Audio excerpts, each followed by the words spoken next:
नमस्कार, म गायत्री कुँवर। राष्ट्रियताको पहरेदारी, जनाधिकारको पक्षमा खबरदारी। न्युज नेपाल टेलिभिजनको प्रस्तुति गण्डकी एक्सप्रेसमा यहाँलाई स्वागत छ। पोखरा प्रसारण केन्द्रको प्रस्तुति गण्डकी एक्सप्रेस सुरु गरौं आजको समाचारका हेडलाइन्सबाट।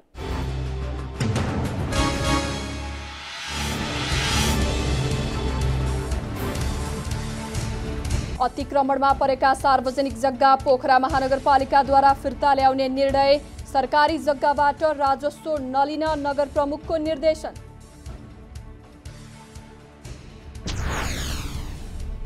पृथ्वी चोकदेखि विजयपुर खोलासम्म पृथ्वी राजमार्गको अतिक्रमण रोक्ने महानगरपालिकाको अभियान।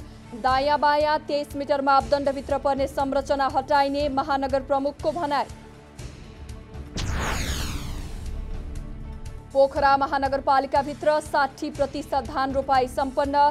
सिंचाई सुविधा नभएका स्थानमा रोपाई हुन बाँकी।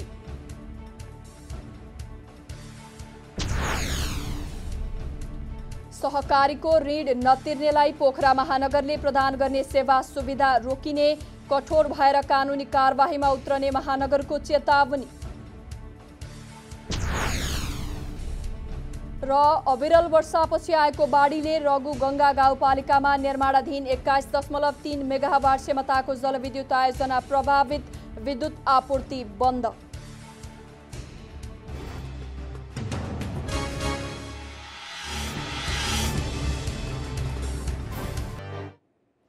अब गण्डकी एक्सप्रेस विस्तारमा सुरु गरौं सार्वजनिक जग्गा संरक्षण गर्ने प्रसंगबाट। पोखराका विभिन्न ठाउँमा सार्वजनिक जग्गा पोखरा महानगरले फिर्ता ल्याउने भएको छ। जिल्ला प्रशासन कार्यालयले सार्वजनिक जग्गा फिर्ता ल्याउन महानगरलाई पत्र पठाएपछि महानगरले जग्गा फिर्ता गर्ने बताएको छ। पोखरा महानगर कार्यपालिकाको 20औं बैठकले सबै जग्गा फिर्ता ल्याउने निर्णय गरेको मेयर धनराज आचार्यले जानकारी दिनुभएको छ। नेपाल सरकारले सार्वजनिक जमिनको खोजी गर्न र त्यसको संरक्षण गर्न परिपत्र गरेको उहाँले बताउनुभयो। साबिकका गाविस र नगरपालिकाले विभिन्न व्यक्ति र संस्थालाई दिएको जग्गा फिर्ता ल्याउने निर्णय गरेको छ। मेयर आचार्यले भन्नुभयो, सरकारी जग्गा व्यक्ति संघ संस्थालाई भाडामा लगाउने, अस्थायी घडेरीको रूपमा बसोबास गर्न लगाउने, अन्य व्यापार व्यवसाय गर्नका लागि अनुमति दिने र जग्गा उपलब्ध गराउने काम भएकाले यस्ता प्रकृतिका जग्गाबाट राजस्व नलिने, कागजात नवीकरण नगर्ने, गरिएका निर्णय र प्रमाण खारेज गरेको छ। तत्कालीन समयमा केही व्यक्तिहरू बसेर सहमतिका आधारमा सरकारी जग्गा भोग चलनका लागि बेचेको भेटिएको छ। विद्यालयका नाममा पनि जग्गा दिइएको छ। लालपूर्जा दिने अधिकार नेपाल सरकारको मालपोत कार्यालय बाहेक अरूलाई छैन। कार्यपालिका बैठकले पोखरा महानगरको नयाँ मापदण्ड तोक्ने निर्णय गरेको छ। खोला, नदी, नहर सहित भवन उचाइ मापदण्ड र सडक मापदण्ड तोक्ने तयारी गरिएको छ। वडाले आवश्यक मापदण्ड र वर्तमान अवस्थाबारे जानकारी गराउने र उपयुक्त मापदण्ड कायम गरिने महानगरले जनाएको छ। पृथ्वी राजमार्गमा सडक अधिकार क्षेत्र मिचेर बनाइएका संरचनामा पोखरा महानगरपालिकाले डोजर चलाएको छ।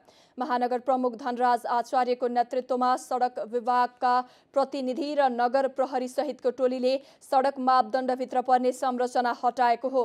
पोखरा 9 पृथ्वी चोकदेखि विजयपुर खोलासम्म राजमार्गको दायाँ बायाँ 23 मिटर मापदण्डभित्र पर्ने संरचना हटाइने महानगर प्रमुख आचार्यले बताउनुभयो। अवैध संरचना सहित अव्यवस्थित रूपमा राखिएका सामग्री पनि हटाइने उहाँको भनाइ छ। उहाँले कास्की र तनहुको सीमा कोत्रेसम्मै पृथ्वी राजमार्गको दायाँ बायाँ अतिक्रमण गरेर बनाइएका घर टहरादेखि सबै खाले संरचना हटाइने जनाउनुभयो।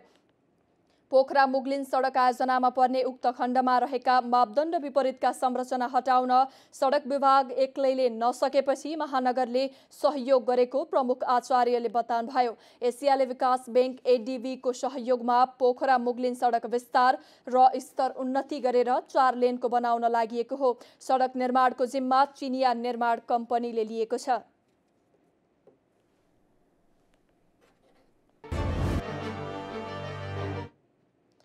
पोखरा महानगरपालिकाभित्र 60% धान रोपाई सम्पन्न भएको छ। महानगरभित्रका सिँचाइ सुविधा उपलब्ध भएका अधिकांश क्षेत्रमा रोपाई सकिएको र सिँचाइ सुविधा नभएका पानीका मूल नफुटेका केही स्थानमा रोपाई हुन नसकेको महानगरपालिकाका कृषि महाशाखाका प्रमुख मनोहर कड़रियाले जानकारी दिनुभयो। पोखराको फेवातालको सिरान पामे, अर्मला आर्वा, कुडहरका साथै लेखनाथका खराने, सिसुवा, पटनेरी, गगन गौडा, बुलबुटे, मालमूल लगायतका स्थानमा रोपाई सकिएको छ। पर्याप्त पानी नपरेका कारण राम्रोसँग मूल नफुट्दा तारकाङ, कालिका, माझठाना, आगेठारी लगायतका स्थानमा अझै अपेक्षित रोपाई हुन नसकेको कृषक बताउँछन्। पोखरा महानगरपालिकाले महानगर क्षेत्रभित्र 10,000 किलो पोखरेली जेठोबुटो धानको बिउ कृषकलाई वितरण गरेको थियो। विभिन्न कृषक समूहबाट खरिद गरी 50% अनुदानमा 10,000 किलो पोखरेली जेठोबुटो धानको बिउ वितरण गरिएको हो।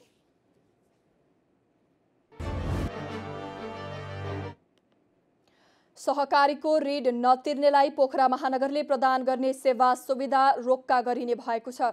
महानगरले सूचना जारी गर्दै लिएको ऋण नतिर्ने कल्पना गरे आफैमा प्रत्यादन हुने र त्यस्ता गतिविधि विरुद्ध महानगर हदैसम्म कठोर भएर कानुनी कारबाहीमा उत्रने चेतावनी दिएको छ। महानगरले आफ्नो नियमन क्षेत्राधिकारभित्र रहेको सहकारीका ऋणीहरूलाई समयमै ऋणको सावा, ब्याज र किस्ता भुक्तानी गर्न अनुरोध गरेको छ।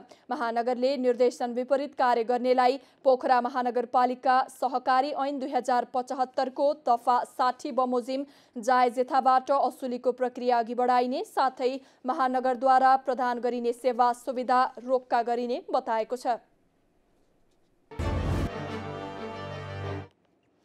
अविरल वर्षापछि आएको बाढीले क्षति पुर्याउँदा रघुगङ्गा गाउँपालिका 8 कुइने मङ्गलेमा निर्माणाधीन 21.3 मेगावाट क्षमताको ठुलो खोला जलविद्युत आयोजनाको काम प्रभावित बनेको छ। संयुक्त ऊर्जा प्रणालीले निर्माण गर्न लागेको आयोजनाको बाँधतर्फ बाढीले क्षति पुर्याएपछि निर्माण कार्य प्रभावित बनेको हो। असार 21 गते राति आएको अविरल वर्षापछिको बाढीले आयोजनाको बाँधतर्फ निर्माणाधीन पूर्वाधारमा क्षति पुर्याएको आयोजनाका प्रमुख रविन्द्र हमालले जानकारी दिनुभएको छ। हेडबक्सतर्फ बाँध बालुवा थिग्राउने पोखरी लगायतका पूर्वाधार धमाधम बनिरहेको समयमा बाढीले निर्माण कार्य नै प्रभावित बनाएको छ। आयोजनाको निर्माण स्थलतर्फको पहुँच मार्ग समेत बाढीले बगाएको छ। आयोजनाको सिभिल ठेकेदार company Sakura power triple S जेबीले बाढीले 45 लाख रुपैयाँ बराबरको भौतिक पूर्वाधारमा क्षति पुर्याएको जनाएको छ। आयोजनाको एक मात्रै पहुँच मार्ग रहेको रघुगङ्गा गाउँपालिका 7 चिमखोलादेखि आयोजना स्थलतर्फ जाने सडक खण्ड अन्तर्गत मलाङको पहिरोले निरन्तर सडक अवरुद्ध हुन थालेपछि आयोजनाको निर्माण सामग्रीको ढुवानीमा समेत समस्या देखिएको छ। बाँध र विद्युत गृहतर्फको पूर्वाधार निर्माण गरिरहेको ठेकेदार कम्पनीले अहिले कार्यक्षेत्रमा 130 जना मजदुर परिचालन गरेको छ। सन् 2024 जुलाईमा विद्युत उत्पादन गर्ने लक्ष्य लिएको आयोजनामा बाढी लगायतको प्राकृतिक विपदका कारण निर्माण कार्य प्रभावित बनेको, निर्धारित समयमै आयोजनालाई सम्पन्न गराउन चुनौती थपिएको आयोजना प्रमुख हमालले बताउनु भएको छ। उहाँका अनुसार आयोजनाको 60% भौतिक प्रगति भएको छ। म्याग्दीको उत्तरी क्षेत्र हुँदै मुस्ताङलाई राष्ट्रिय राजमार्गसँग जोड्ने बेनी जोमसोम सडक अन्तर्गत भुरुङखोलामा 2 हप्तामै बेली ब्रिज जडान गरिएको छ। बेनी जोमसोम कोरोला सडक आयोजनाले म्याग्दीको अन्नपूर्ण गाउँपालिका 2 पर्ने भुरुङखोलामा करिब 35 लाख रुपैयाँको लागतमा 30 मिटर लामो बेली ब्रिज जडान भएको जनाएको छ। सडक अन्तर्गत मुस्ताङको लेतेखोलाको बेली ब्रिजलाई भुरुङखोलामा स्थानान्तरण गरिएको आयोजना प्रमुख जगत प्रजापतिले बताउनु भएको छ। असार पहिलो साता सुरु गरिएको बेली ब्रिज जडानको काम सकिएर यातायातका साधन आवत जावत गर्न थालेको अन्नपूर्ण गाउँपालिकाका कार्यपालिका सदस्य वीरबहादुर पौडेलले जानकारी दिनुभयो। लेतेखोलामा पक्की पुल बनेपछि बेली ब्रिजको सामान सडक डिभिजन कार्यालय पोखरा लगिएको थियो। पोखराबाट बेली ब्रिजको पाट पूर्जा ल्याएर भुरुङखोलामा राखिएको हो। बेनी जोमसोम सडक आयोजनाले हालै बेनी नगरपालिका 8 कालीपुलदेखि पर्वतको जलजला गाउँपालिका 2 र 3 बगरफाँट जोड्ने म्याग्दी नदीमाथि 45 मिटर लामो बेली ब्रिज जडान गरेको थियो। गत फागुनमा 2 करोड 4 लाख रुपैयाँमा ठेक्का सम्झौता गरेको हिमालयन बिल्डर्सले जेठमै बेलीब्रिज जडानको काम सकेर यातायात सञ्चालन भइसकेको छ। बेनी जोमसोम सडक अन्तर्गत म्याग्दीको अन्नपूर्ण 3 दानास्थित रूपसे खोलामा 45 मिटर लामो बेलीब्रिज जडानको काम अन्तिम चरणमा पुगेको छ।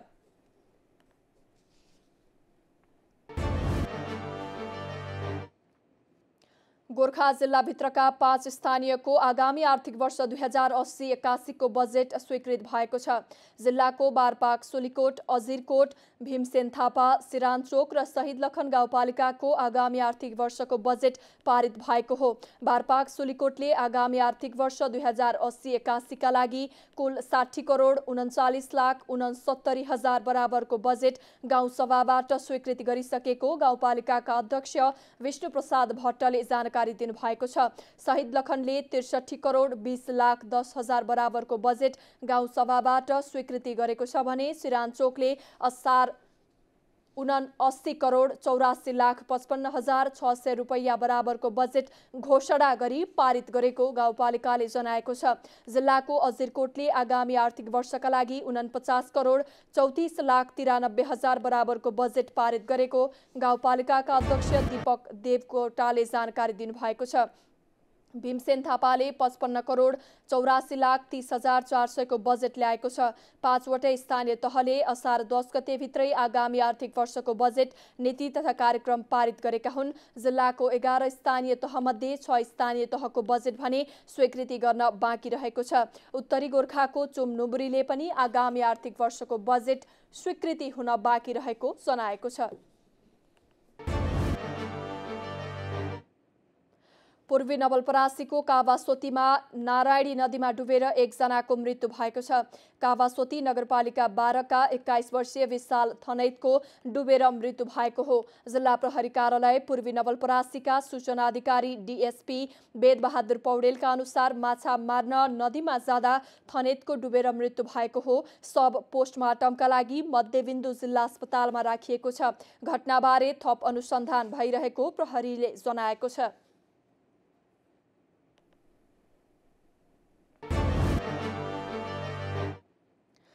तनहुको आबु खैरेनी गाउँपालिका 2 र 4 को सिमानामा रहेको ऐना पहराको ढुङ्गामा विभिन्न आकृति खोपेर आकर्षक बनाउने काम भइरहेको छ।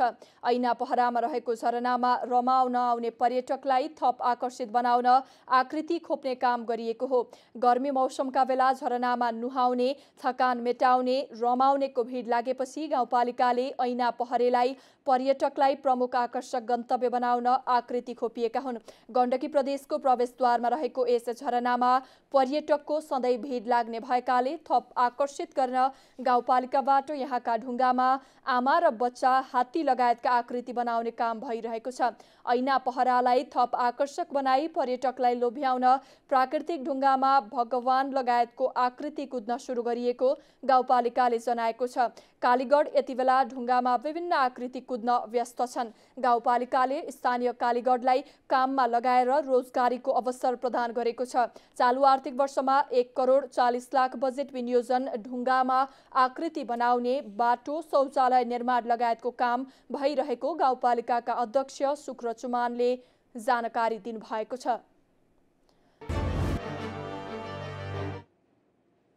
स्याङ्जाको गल्याङ नगरपालिका 3 आदर्श टोल निवासी 44 वर्षीय माया पाठकले तालिमलाई सदुपयोग गरेर आत्मनिर्भर बन्नु भएको छ। उहाँले महिला बहुउद्देश्य सहकारी संस्था लिमिटेडद्वारा 2077 सालमा प्रदान गरेको 1 हप्ते अचार बनाउने तालिम लिनु भएको थियो। उहाँ आत्मनिर्भर मात्र बन्नु भएको छैन, प्रशिक्षकका रूपमा विभिन्न ठाउँमा महिलालाई अचार बनाउने तालिम समेत दिँदै आउनु भएको छ। स्याङ्जाको गल्याङ नगरपालिका 3 आदर्श टोल निवासी 44 वर्षीय माया पाठकले तालिमलाई सदुपयोग गरेर आत्मनिर्भर बन्नु भएको छ। तालिम लिएपछि उहाँले पाठक अचार उद्योग दर्ता गरेर व्यावसायिक रूपमा अचार बनाउन थाल्नुभयो। उहाँले 60,000बाट सुरु गरेको अचार उद्योगको तालिम हाल 5 लाख पुगेको बताउनुभयो। उहाँले आफूले उत्पादन गरेको अचारबाट वार्षिक 2.5 देखि 5 लाख आम्दानी गर्ने गरेको बताउनुभयो। उहाँले बजारीकरणको राम्रो व्यवस्था भए अझै 2-4 जनालाई रोजगारी दिन सक्ने दावी गर्नुभयो। उहाँको उद्योगको अचार गल्याङ, वालिङ, पाल्पा, बुटवल लगायतका स्थानमा थोक तथा खुद्रा बिक्री हुने गरेको छ।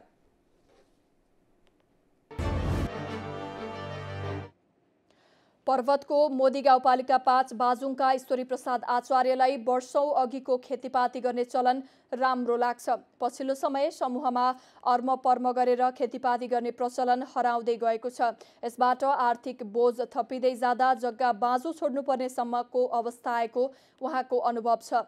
गाउँबाट बसाइसराई गरेर शहरमा जानु, काम गर्न सक्ने जनशक्ति वैदेशिक रोजगारीमा रहनु र पहिलेको जस्तै धेरै सन्तान नजन्माउनु लगायतका कारणले अर्मपर्म गर्ने प्रचलन घट्दो छ। पातलिँदै गएका ग्रामीण क्षेत्रमा रहेका परिवारमा काम गर्न सक्ने जनशक्ति छैनन्। काम गर्न सक्ने सक्रिय उमेर समूहका युवाहरू आन्तरिक तथा बाह्य रोजगारीका लागि घर छाडेर हिँड्न नपर्दा ग्रामीण क्षेत्रमा खेतीपातीका लागि समस्या हुने गरेको छ। तराई क्षेत्रमा केही ठूला ट्र्याक्टरले जोतेर खेती गरे पनि पहाडी क्षेत्रमा गोरुले जोतेर खेती गरिन्थ्यो। पछिल्ला वर्षहरूमा कृषिलाई आधुनिक प्रविधिमा जोडेर व्यावसायिक कृषिलाई प्रवर्धन गर्ने भन्दै मिनी टिलरको प्रयोग बढ्दो छ।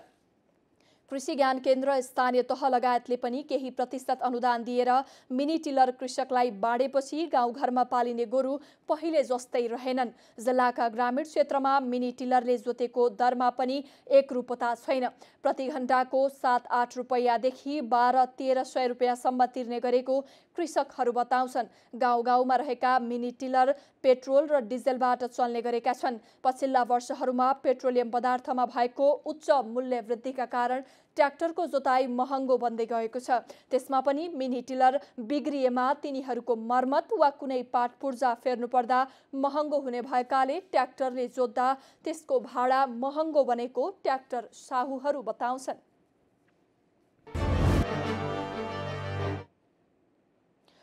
जैमिनी नगरपालिका वडा नम्बर 3 को नौलाका गोपाल सन्त्यालले 1 दशकीयता घर छाडेर गाँजाको दहमा पसल गरेर बस्दै आउनु भएको छ। उहाँका दाजु प्रेम बहादुर सन्त्याल र खिम बहादुर सन्त्यालले मकै र कोदोबाट फाइदा कमाउन नसकेपछि बारी बाँझै छाड्नु भएको थियो। केही बारीमा आलु लगाए पनि धेरै ठाउँ खाली थियो। उनीहरूले बारीमा उत्पादन हुने धेरै स्याहार गर्नु नपर्ने वैकल्पिक खेतीको खोजी गरिरहनु भएको थियो। दैनिक स्याहार गर्नु नपर्ने भएपछि सन्त्याल दाजुभाइले ओखर लगाउने निधो गर्नुभयो। भौगोलिक उचाइ अनुसार ओखरबाट कमाई गर्न सक्ने कृषिका प्राविधिकहरूले सल्लाह दिए। प्रधानमन्त्री कृषि आधुनिकीकरण परियोजनाले बिरुवामा अनुदान समेत दिएपछि दाजुभाइले बारीभर ओखर लगाउनु भएको छ। सन्त्याल कृषक समूहमा आबद्ध भएका 3 भाइ मिलेर 100 रोपनी जमिन उपलब्ध गराएपछि परियोजनाले ओखरका बिरुवामा अनुदान दियो। 1200 बिरुवा रोप्ने काममा 17 लाख खर्च भएको छ। त्यो मध्ये परियोजनाले 10 लाख अनुदान दिएको छ, जसमध्ये खाडल खन्ने, मल, घेराबार लगायतको सुरक्षा, सरसफाई र सिँचाइका लागि 3 भाइले 7 लाख लगानी गरिएको परियोजनाका प्रमुख सुजित पौडेलले बताउनुभयो।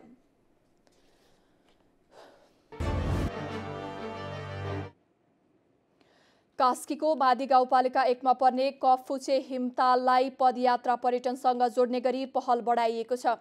पछिल्लो समयमा यस क्षेत्रमा बढ्दै गएको पर्यटकको आकर्षणसँगै स्थानीय तहदेखि प्रदेश र सङ्घ तीनैवटा सरकारको प्राथमिकतामा रहेको पदमार्गले स्थान पाउन थालेको हो। आन्तरिक तथा बाह्य पर्यटकको रोजाइमा पर्दै गएको यो ताललाई नेपालको सबैभन्दा कम उचाइमा रहेको हिमतालका रूपमा समेत लिने गरिएको छ। समुद्री सतहबाट 2450 मिटर उचाइमा रहेको यो ताल पछिल्लो समय पर्यटकको रोजाइमा पर्न थालेसँगै स्थानीय तहले पनि यसको प्रवर्धन र विकासलाई प्राथमिकतामा राखेको मादी गाउँपालिका 1 का वडा अध्यक्ष देवीजङ गुरुङले बताउनुभयो।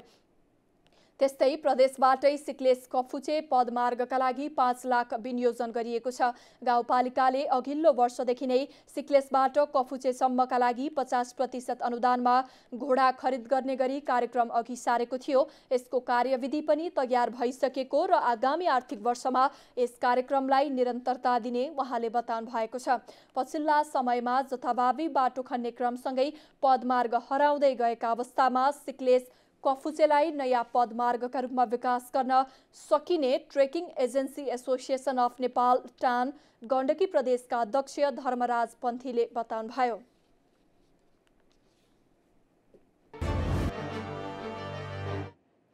सोमबार नेपाली बजारमा सुन चाँदीको मूल्य स्थिर रहेको छ। आइतबार प्रतितोला 700 रुपैयाँ बढेको सुनको मूल्य सोमबार स्थिर रहेको हो। नेपाल सुन चाँदी व्यवसायी महासङ्घका अनुसार छापावाल सुन प्रतितोला 1,11,300 रुपैयाँ र तेजाबी सुन प्रतितोला 1,10,750 रुपैयाँमा कारोबार भइरहेको छ।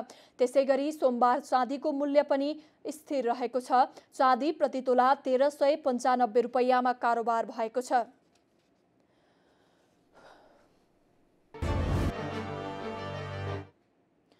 अब मौसम समाचार। सोमबार देशभर सामान्यदेखि पूर्ण बदलिरहने जल तथा मौसम पूर्वानुमान महाशाखाले जनाएको छ। सबै प्रदेशका केही स्थानहरूमा हल्कादेखि मध्यम वर्षाको सम्भावना रहेको छ। कोशी, बागमती, गण्डकी र कर्णाली प्रदेशका 1-2 स्थानमा मेघगर्जनसहित भारी वर्षाको समेत सम्भावना रहेको छ। आज राति देशभर सामान्यदेखि पूर्ण बदलिरहनेछ। कोशी र गण्डकी प्रदेश लगायत देशका तराईका केही स्थानहरूमा तथा बाँकी भूभागका थोरै स्थानहरूमा हल्कादेखि मध्यम वर्षाको सम्भावना रहेको छ। कोशी, मधेस, गण्डकी र लुम्बिनी प्रदेशका 1-2 स्थानमा मेघगर्जनसहित भारी वर्षाको समेत सम्भावना रहेको छ।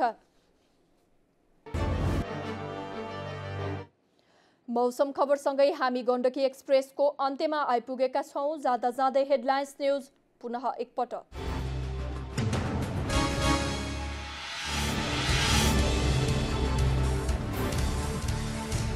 अतिक्रमणमा परेका सार्वजनिक जग्गा पोखरा महानगरपालिकाद्वारा फिर्ता ल्याउने निर्णय। सरकारी जग्गाबाट राजस्व नलिन नगर प्रमुखको निर्देशन।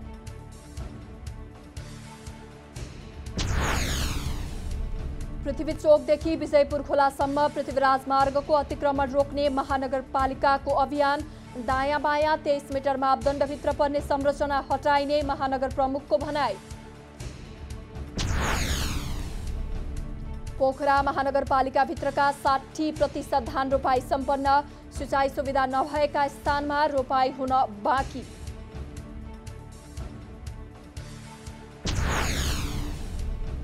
सहकारीको ऋण नतिर्नेलाई पोखरा महानगरले प्रदान गर्ने सेवा सुविधा रोकिने। कठोर भएर कानुनी कारबाहीमा उत्रने महानगरको चेतावनी।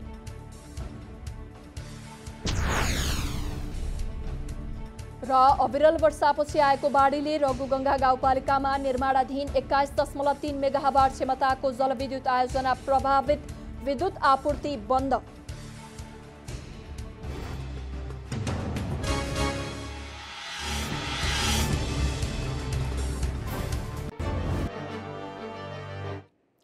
दर्शकवृन्द, न्यूज नेपाल टेलिभिजनमा गण्डकी प्रदेशको प्रस्तुति गण्डकी एक्सप्रेस आजलाई यति नै। हाम्रा प्रसारणहरू युट्युब, ट्विटर, फेसबुक र इन्स्टाग्राममा समेत हेर्न सक्नुहुनेछ। राष्ट्रियताको पहरेदारी, जनाधिकारको पक्षमा खबरदारी हेर्दै रहनुहोला। News Nepal television. नमस्कार।